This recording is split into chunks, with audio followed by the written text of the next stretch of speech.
আন্তর্জাতিক অপরাধ ট্রাইব্যুনালে আগামীকাল শেখ হাসিনার রায়কে ঘিরে কেউ নাশকতা করলে তাকে দেখামাত্র গুলির নির্দেশ দিয়েছে ঢাকা মহানগর পুলিশের কমিশনার শেখ মোহাম্মদ সাজ্জাদ আলী। জানতে চাইলে রোববার সন্ধ্যা 7:10 জাগো টিভিকে বিষয়টি নিশ্চিত করে তিনি বলেন, এই ধরনের নির্দেশনা দিয়েছি।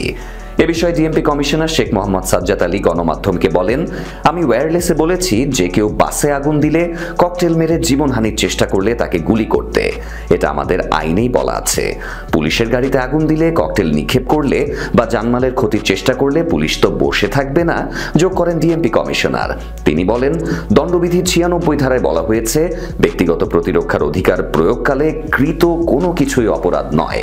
প্রসঙ্গত, সোমবার ক্ষমতাচ্যুত সাবেক প্রধানমন্ত্রী শেখ হাসিনার বিরুদ্ধে দায়েরকৃত মানবতা বিরোধী অপরাধের মামলার রায় ঘোষণা করবে আন্তর্জাতিক অপরাধ ট্রাইব্যুনাল।